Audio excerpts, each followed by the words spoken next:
This is Crystalpvp. It's the highest level of PvP there is in Minecraft. To the average player, it seems like nothing more than some fancy explosives used by players on anarchy servers.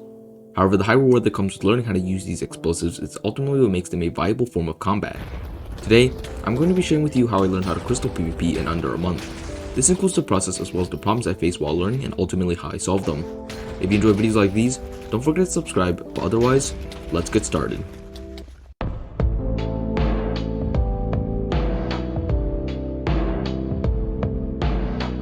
To start off, Crystalpvp or Cpvp is one of the most lethal and stressful forms of combat in Minecraft. A play can be decided in a matter of seconds, and one wrong move could mean the end for you. With that in mind, basic knowledge of how this style of combat works is vital. First off, we need to understand basic crystal mechanics, and crystals will target a player's lower hitbox, or in other words, your legs. For example, if I stand like this, the end crystal is higher than my legs, meaning the obsidian actually protects them and I don't take much damage. However, if I stand like this, the end crystal is on the same level as my legs, meaning I take much more damage. With that in mind, you should avoid jumping in general or standing on a block that could allow for a crystal to be placed at the same level as your feet. Now, based on this knowledge, we can build a kit off of how crystals work. This is the kit I usually use, and I'll explain what everything is for. First off, all your armor should be maxed out with Protection 4. I strongly recommend you putting Blast Protection 4 on your leggings instead of Protection 4 because of the previous crystal mechanics I mentioned before. Next, your sword is an interesting aspect as you think you use it more, but it's actually for a much more different reason. I recommend putting exactly these enchantments on your sword. It'll make sense in a little bit, but pay close attention to this enchantment. It's why you need the sword in the first place. Along with the sword, you should also use a crossbow with these enchantments and make sure to bring slow falling arrows. After that, you of course have your crystals and obsidian to place them on. I won't be going over respawn anchors as I still haven't mastered them yet, but do keep in mind that they are an option to help create holes for you to jump in. That's pretty much the skeleton of the kit. The rest of the kit includes items that will help assist you in fighting the other player. Such items would include strength and speed 2 pots, which will help you both move faster and hit harder.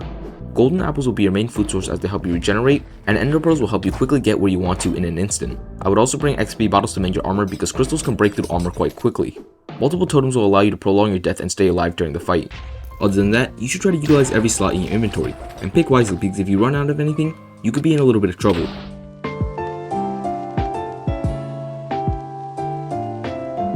Now that we've gone over the basics, let's get down to some strategy and techniques.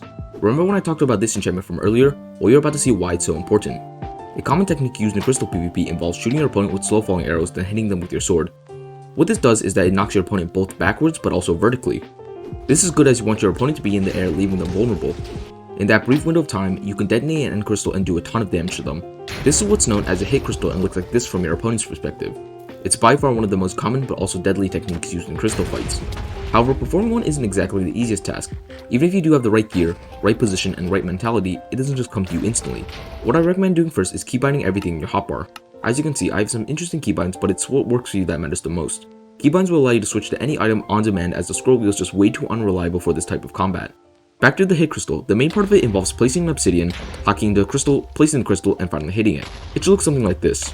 Once you're able to pull it off at this speed, you actually need to get your opponent in the position to get crystalled. What I learned is that it's best to use a sweep attack, meaning don't spam click and try to deal a full swing while holding down the W or forward button. This is to push your opponent back with the most momentum. After you've done that, just put together that part with the main part I showed you earlier. And that's pretty much it. Just as a side note, you should try to place multiple crystals as one crystal doesn't always pop your opponent. The better you get with this, the less and less you'll need to depend on slow falling and the faster you can aggro on your enemies. If you're really fast, you'll be able to chain crystals like this and place multiple obsidian and crystals while your opponent's still in the air. I'll be going over some gameplay in a little bit, but do know that speed is pretty much the name of the game. Strategy wise, I like to start off a game by potting up and loading up a crossbow as well as eating 2 to 3 golden apples.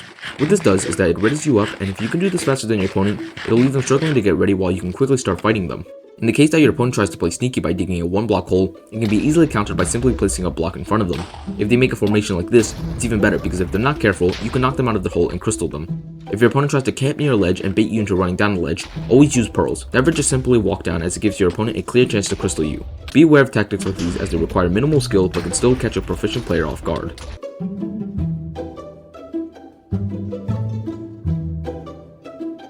If you've done all the stuff above and still can't seem to hit crystal, I'm going to share some problems I ran into myself while learning the techniques to hit crystal and just game sense things that you might want to know. To start off, ping could be a huge factor in why you can't hit crystal properly. As much as it requires skill, Crystalpvp is largely ping based. For example, on certain servers I get very low ping, meaning I'm able to place crystals much faster than if I wasn't.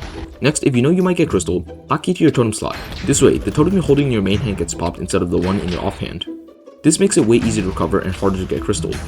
If you do get crystal and launch into the air like this, try to pearl away and make a recovery. It's going to save the game and possibly turn the initiative in your favor. Another problem I had personally was keybinding too quickly.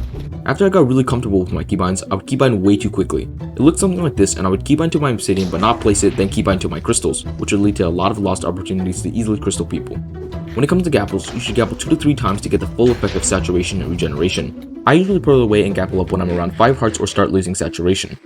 During a fight, never stand still. It gives your opponent the chance to crystal you, and if need be, try to keep pearling or strafing. As you begin to get into higher level gameplay, the players will become more and more aggressive, meaning they'll tag onto you much faster. You won't have much breathing room, and as you can see, I instantly get popped, and only because I use keybinds was I able to somewhat stay alive for a bit. I'll also put the IPs of some great Crystalpvp servers you can play on. While the PvP legacy is certainly a start, not everyone on there is all interested in Crystalpvp.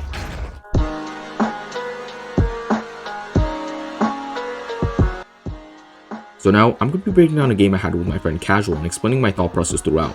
So we start off this game how I usually do. As you can tell instantly, he plays extremely aggressively and tries to crystal me as fast as possible, but I counter by pearling away. I then punish him and pop his totem.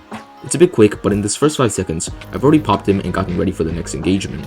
He tries once again to hit crystal me while I'm eating, but I'm able to counter, and while he's pearling away, I pop another one of his totems. This time, I'm on the offensive and he's running. I gap up and get ready for the next engagement. He almost gets me right there, but I'm able to pearl out. After I heal for a bit, I start going on the offensive again, and I pop him once more.